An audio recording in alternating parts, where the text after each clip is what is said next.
وما آتيتم من ربا ليربو في أموال الناس فلا يربو عند الله وما آتيتم من زكاة تريدون وجه الله فأولئك هم المسرفون. فرمایا کہ جو لوگ سودی معاملات کرتے ہیں لین دین میں، اور پھر انہیں اپنے وہ سودی معاملے کے اندر پیسے بڑھتے ہوئے نظر آتے ہیں، ان میں اضافہ ہوتا انہیں نظر آتا ہے، تو انہیں یہ سن لینا چاہیے فلا یربو عند اللہ، اللہ کے ہاں یہ منافع نہیں ہے۔ سودی لین دین میں اور سود پہ پیسے دے کے زیادہ طلب کرنے میں ظاہر تو نظر آتا ہے کہ پیسے بڑھ رہے ہیں اور پیسوں میں اضافہ ہو رہا ہے، لیکن اللہ فرماتے ہیں فلا یربو عند اللہ، اللہ یہ فرماتے ہیں کہ یہ اضافہ نہیں ہے۔ وما آتیتم من زکاۃ تریدون وجہ اللہ، اور جو تم اپنے مال سے زکوٰۃ نکالتے ہو اور ارادہ یہ ہے کہ اللہ راضی ہو جائے، فَأُولَٰئِكَ هُمُ الْمُضْعِفُونَ، تو اس نکالی گئی زکوٰۃ کی وجہ سے جو باقی پیسے بچتے ہیں ہم ان میں اضافہ کر دیتے ہیں۔ اب دیکھیں ظاہری اعتبار سے تو لاکھ میں سے 2500 روپے زکوٰۃ نکل گئی تو 2500 کم ہوئے، اور سود پہ کسی نے کسی کو 1,00,000 روپے دیے 2 مہینوں کے لیے اور اسے کہا کہ جب تو نے واپس لوٹانے ہیں تو 1,10,000 لوٹانے ہیں، اب 2 مہینوں کے بعد اس کے پاس آئے 1,10,000، اور جس نے زکوٰۃ نکالی اس کے پاس 1,00,000 میں سے کتنے کم ہو گئے؟ 2500۔ میری آپ کی عقل دانش ظاہری اعتبار سے اگر کیلکولیشن کرتی ہے تو نظر آتا ہے کہ زکوٰۃ جو نکالی ہے پیسے کم ہو گئے، اور سود کی مد میں جو پیسے آئے ہیں تو پیسوں میں اضافہ ہو گیا، لیکن حقیقت اس طرح نہیں ہے۔ جب ہم اپنے مال میں کسی کو شریک کرتے ہیں اور اپنا مال کسی حقدار تک پہنچاتے ہیں تو اللہ تعالیٰ اپنے ذمہ لازم کر لیتے ہیں کہ میں نے اس بندے کو اپنی شان کے مطابق بدلہ دے گا۔ جب ہم کسی بندے کو اس کی مجبوری پریشانی میں قرض دے کے اس سے زیادہ پیسے وصول کرتے ہیں، اس کی مجبوری سے فائدہ اٹھاتے ہیں، تو اللہ اپنے ذمہ لازم کر لیتا ہے کہ جو اس کے پاس آیا ہے میں نے اس کی وجہ سے اس کے پہلے مال کو بھی برکت سے محروم کر دیا۔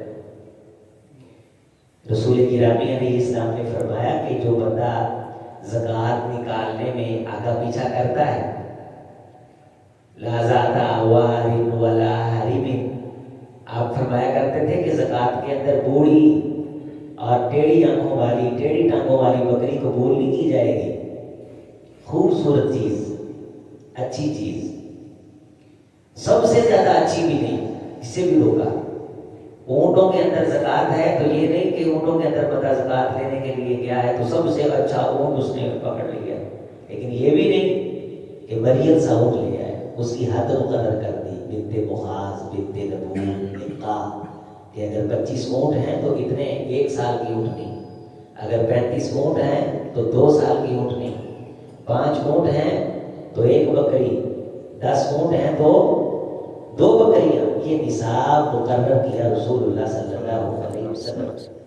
40 بکریاں ہیں تو 1 بکری، 119 تک 1 بکری رہے گی۔ جب 120 بکریاں کسی بندے کے پاس ہو جائیں گی تو کتنی بکریاں زکوٰۃ ہوگی؟ 2 بکری۔ تو نہ زیادہ کمزور جانور لیا جائے گا نہ ہی زیادہ اچھا جانور لیا، اور جنس کی زکوٰۃ جنس سے دی جائے گی، اور سونے چاندی اور مال تجارت کی زکوٰۃ پیسے سے دی جائے گی، جنس سے نہیں دی جائے گی۔ جنس میں عشر ہے، گندم ہے، جو ہے، دالیں ہیں، یہ بیج وغیرہ ہیں، برسن لوسن کے، یہ ساری اجناس ہیں، تو اجناس کی جنس کی زکات جنس سے دی جاتی ہے.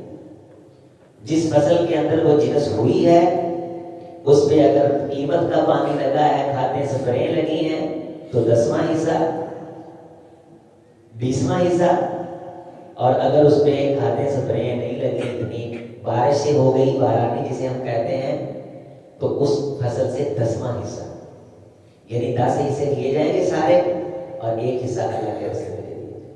اور اگر اس پہ پانی قیمت کا لگا ہے، پیسے لگے، خرچہ آیا ہے، تو پھر اس کا 10واں حصہ سائڈ پہ کر کے 10ویں کا آدھا وہ دیا جائے جنس سے، اسی جنس سے.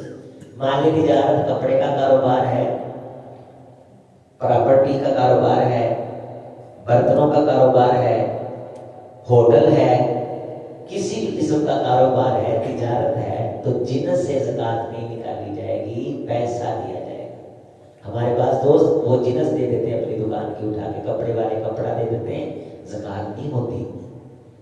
زکات اپنے سر میں پرانی پڑی مصیبت اتارنے کا نام نہیں ہے. زکات اپنے مال کا حق اس بندے تک پہنچانا ہے جو اپنی ضرورت کو پورا کر سکے، اور زکات کے اندر اضافی دینے کی کوشش کرنی ہے، پورا حساب نہیں کرنا.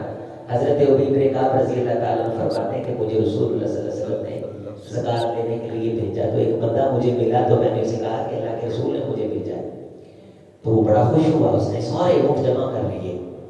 تو اس نے کہا کہ جو اونٹ میرا بنتا ہے زکات کا وہ لے لو. اب اس کے پاس اونٹ 25 سے 34 کے درمیان تھے. اونٹوں کی تعداد 25 سے 34 کے درمیان ہو تو اس کے اوپر زکات بنتی ہے 1 بنت مخاض. بنت مخاض اس اونٹنی کو کہتے ہیں جس کی عمر 1 سال ہوتی ہے. کتنے سال؟ 1 سال. اب ان کی ایک بنت مخاض بنتی تھی، تو انہوں نے کہا کہ آپ بنت لبون لے کے جائیں. بنت لبون وہ ہوتی ہے جس کی عمر کتنے سال ہو؟ 2 سال. اب 2 سال کا عمر زیادہ قیمتی ہے، 1 سال کا کم قیمتی ہے. تو حضرت ابی بن کعب رضی اللہ تعالیٰ عنہ فرمانے لگے نہیں، میں نے بنت مخاض ہی لے کے جانی ہے، جتنی تیری زکات بنتی ہے میں نے اتنی لینی ہے، اضافی نہیں لینی. اس نے کہا میں اپنی خوشی سے دے رہا ہوں. تو انہوں نے کہا پھر آپ خود آ کے اللہ کے رسول سے ملیں صلی اللہ علیہ وسلم. حضرت ابی بن کعب فرماتے ہیں کہ وہ اللہ کے رسول کے پاس ہے، کہنے لگے اللہ کے رسول زکات تو میری اتنی بنتی ہے، یہ چھوٹی سی اونٹ نہ دودھ دیتی ہے، نہ اس میں بھی سواری ہوگی، نہ کسی کے کام آئے گی. یہ جو بنت لبون ہے یہ دودھ بھی دیتی ہے، بڑی مضبوط ہے، بچہ بھی جنتے گی جلدی، تو یہ کسی کے کام آئے گی. آپ نے فرمایا من طیب نفسک اقبل، اگر تو اپنے دل کی پاکیزگی کے ساتھ محبت کے ساتھ دیتا ہے تو میں پھر سے قبول کرتا ہوں. تو آپ علیہ السلام نے اسے دعا دی. حضرت ابی بن کعب رضی اللہ تعالیٰ عنہ فرماتے ہیں امیر معاویہ رضی اللہ تعالیٰ عنہ کے دور میں اس بندے کے پاس زکات وصول کرنے کے لیے گیا تو اس کے ایک باڑے میں 1500 اونٹ کھڑا تھا. وما آتیتم من زکات تریدون وجہ اللہ فاولئک هم المضعفون. جب تم زکات دل کی پاکیزگی سے دو گے تو ہمارے اوپر ضروری ہے کہ ہم تمہارے مال کے اندر اضافہ پیدا کریں، اضافہ پیدا کریں. تو زکات اگلے بندے کی ضرورت پوری کرنے کا کام ہے. ہم اپنی مرضی کی چیز دے دیں، ہو سکتا ہے اس کو ضرورت ہی نہ ہو. ہم سود اٹھا کے دے دیں، اس بیچارے کے پاس سلائی کے پیسے نہ ہوں، اس نے کسی کا قرض دینا ہو اور ہم اس کے گھر میں بکرا بیچ دیں. نہیں، مال تجارت کی زکات کرنسی سے دینی ہے. کس سے دینی ہے؟ یہ فرض ہے، عبادت ہے. افراط و تفرید اپنی من مانی اس کے اندر قابل قبول نہیں ہے. رسول اللہ صلی اللہ علیہ وسلم نے انتہائی سخت دلیل فرمائی، یہ اسلام کا رکن ہے، اس کے اوپر اسلام کی بنیاد ہے.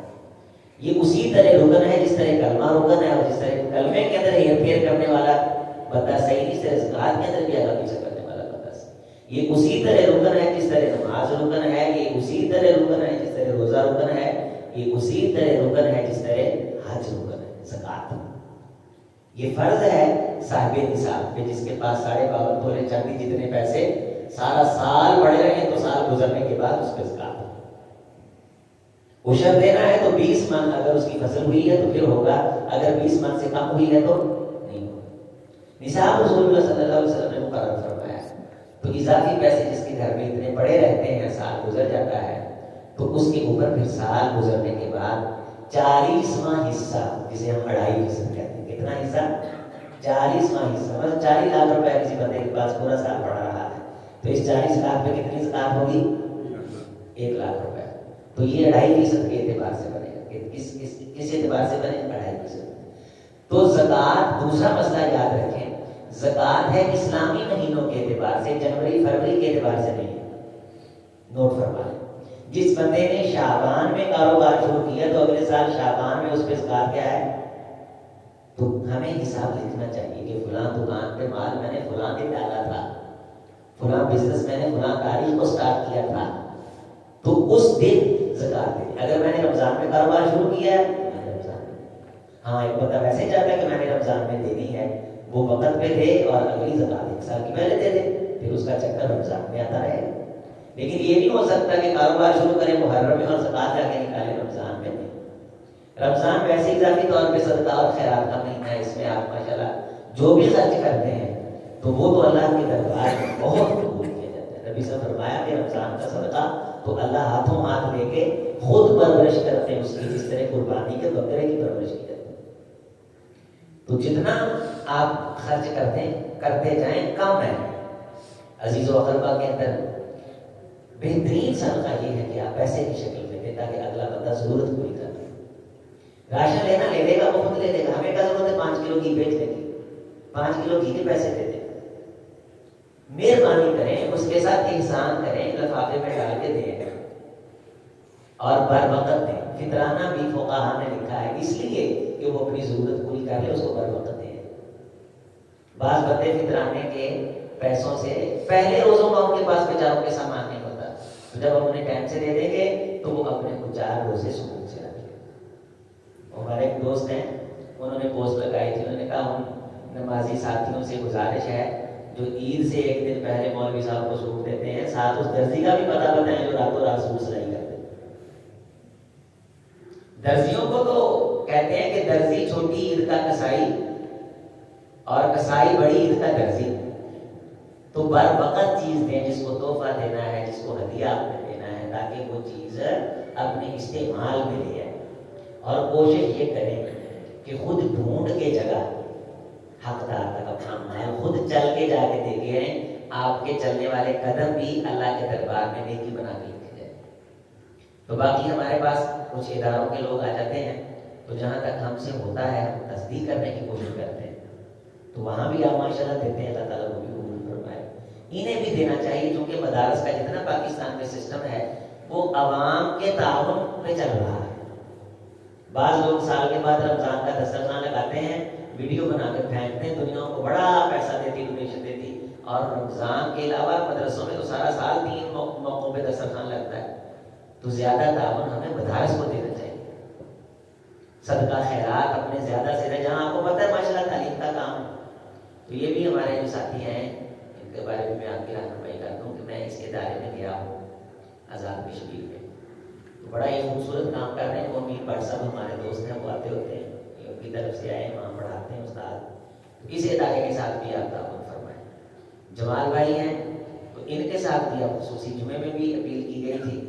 تو انفرادی طور پہ آپ کیونکہ یہ نیپال سے آتے ہیں اور نیپال کے اندر بہت بڑا ایک دین کا مرکز یہ چلا رہے ہیں اور یہ کفر کا گڑھ ہے. تو اللہ تعالیٰ ان تمام علاقوں اداروں تک ہمارا بھیجا گیا تھا وہ قبول فرمائے. ہمارے قاری صاحب نے جو اپیل کی ان کے ساتھ بھی تعاون فرما کے جائے. بسم اللہ الرحمن